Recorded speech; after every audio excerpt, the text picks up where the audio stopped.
Hi, this is Stephen from Own or Disown. In today's video, I am reviewing the new 15-inch Surface Book 3.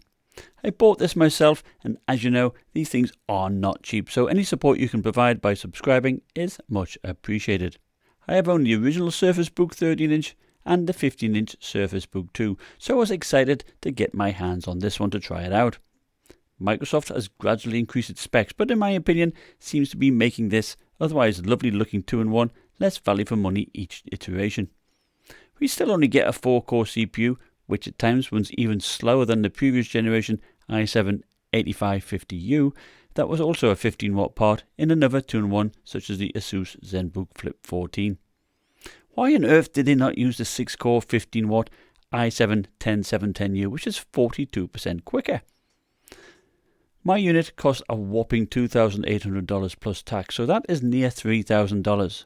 So Microsoft throws us a bone with the new GTX 1660 Ti, but it's the Max-Q version, which means it is lower powered at about 60 watts.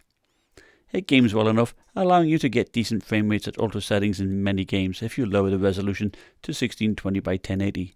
But native resolution of 3240 by 2160 is a no-go, but games still look great.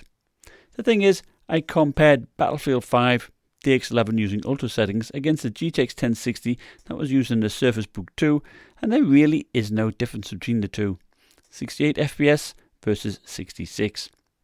The GTX 1060 was an 80-watt part, as is the full-powered GTX 1660 Ti, so why not use it? I'll show more gaming footage towards the end of the video, but I can't but feel a little bit robbed, having to pay so much money for similar performance. Now the concept is a great one, a device that can both be a laptop and a tablet. With a press of a button, the display pops off, but they haven't sped up the time. In my opinion, it still takes about 3 to 4 seconds. The good news is that the tablet portion can still be taken off when powered off. You can also turn the tablet part 180 degrees, which is useful for note-taking or artwork. The display houses a 22 watt-hour battery, which did last me 3 hours, which I thought was very good. And the base has a 60 watt-hour battery, so when combined, I got a nice 9 hours 20 minutes of watching YouTube.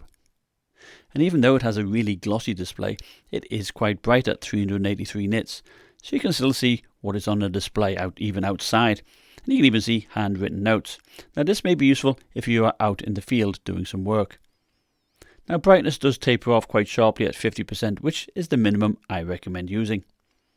The back of the tablet does have a 5 megapixel camera that does 1080p video, and I thought this was great as well. I was equally impressed with the 1080p main camera too. We have a 1080p webcam here, and it looks pretty good. Decided to shoot it outside actually, so you can actually have a good view of what it's like. The tablet portion is easy to hold. It weighs only 1 pound 13 ounces or 0.82 kilograms, and holding the edges didn't activate the screen, and there are no buttons on the sides to accidentally press. The power button and the volume rocker are located at the top left, whilst the audio jack is at the top right edge. The CPU, RAM and SSD are located in the tablet, but there is no means to access them for upgrades. The i7-10650G7 CPU has an integrated Iris Plus 940 graphics, which can game quite reasonably well at low settings in older games. Around the edges, they have a clever exhausting venting system. The bottom edge of the tablet is home to the connectors used to connect to the base and a slot for the charging cable. The 127 watt power brick has a handy 7 watt USB port on it, which is great for charging your phone.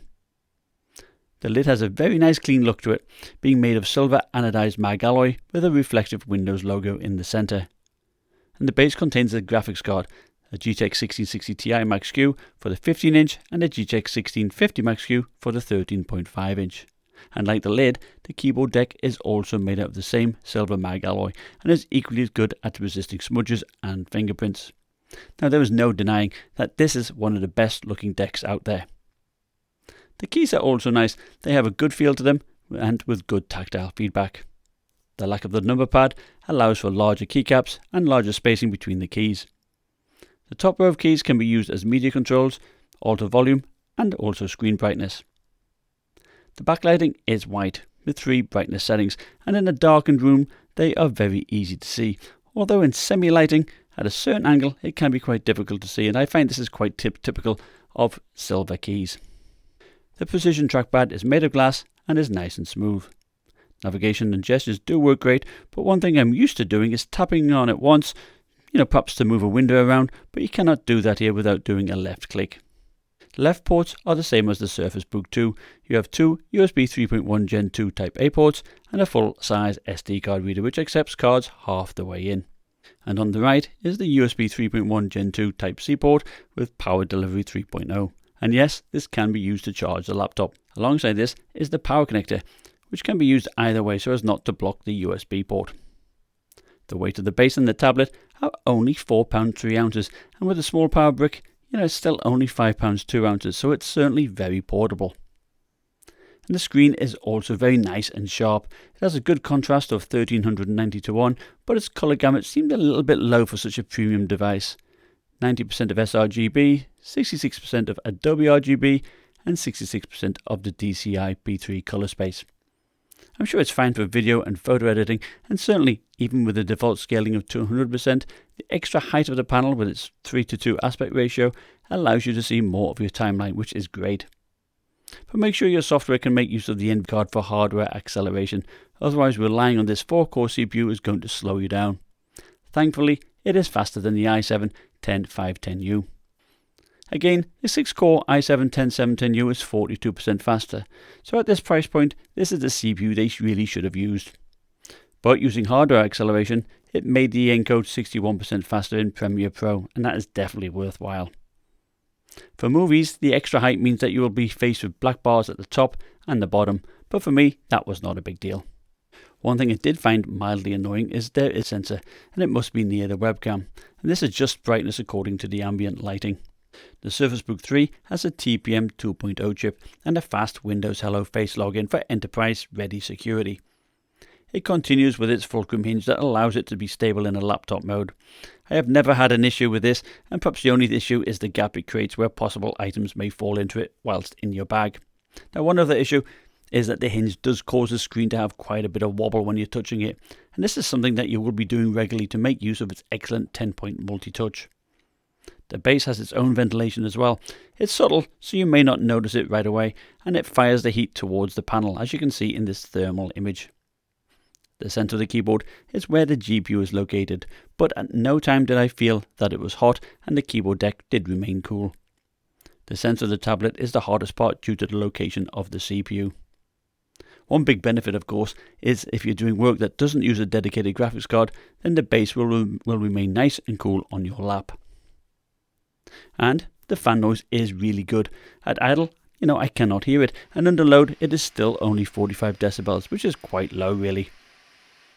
Now, stressing that just the CPU during a handbrake encode, the CPU drops to quite a low clock of 2300 MHz and settles down to the low 90s, which is quite high for this clock speed. The initial temperature may even hit 100 watts since its PL2 is 61 watts, and there is no way the system can cool that. But under sustained load, it throttles below its PL1 value of 30 watts to settle at 22 watts. So 93 degrees at 22 watts, that is similar to what we saw with the much smaller Spectre 13T. For those that want to do some gaming, it won't disappoint. Sure, the CPU will stay in the low 90s, but the 1660 Ti Max-Q does stay cool. Now, many laptops have shared heat pipes, so the CPU can heat up the GPU, so this design does work well. The CPU does hit 100 degrees in Overwatch though, as it's using 25 watts. And to be fair, most casual gamers won't even notice, but I do feel it's important to point this out for the longevity of the system. So yeah, the temperature of the CPU depends on whether the game will pull 25 or 20 watts. Most seem to use the latter, and I was impressed with the GPU utilization and clock rate. I think as a gaming laptop it does well, and even though the panel is only 60Hz, I enjoyed playing on it. Since the fan noise was low, I also found that the speakers were okay to use in game, even though at 69 decibels they are slightly below average. Now, Microsoft doesn't include a pen, which for $3,000, I think is terrible. So here I am using my own Surface Pen, which can magnetically attach to either side of the screen. The magnet does seem stronger than previous, and it does hold the pen well. I tried to do the straight line pen jitter test, and to be honest, I am hopeless at drawing a straight line, and using the ruler in the whiteboard app, I couldn't see any jitter. For note-taking using OneNote or the Index Card app, it worked great. The pen coped with fast strokes accurately and palm rejection was good. Many people may use the Surface Book to collaborate on various work projects, sharing the screen with drawings, images or handwritten notes that can be manipulated via the touchscreen. So how do I feel about the Surface Book 3? Well, I think the 15-inch isn't really giving us that much extra over the previous model. The CPU seems to be less powerful and the GPU is basically the same. If they had used the 6-core i7-10710U, I would have been much more happy, despite its high price tag. It just merely looks like a rebranded Surface Book 2, although you do get an extra 1 million pixels. The Surface Book 2 can be had on Amazon for around about $200 less, or you even have the opportunity to buy renewed ones cheaper still. The 13.5-inch at least has been upgraded from the GTX 1050 to the 1650 Max-Q and would probably be my choice. Now thank you for watching. If you liked my video, consider subscribing. I do have a Ryzen-based HP Envy to look at and have the Dell G5 Special Edition coming in 2 weeks. Bye now.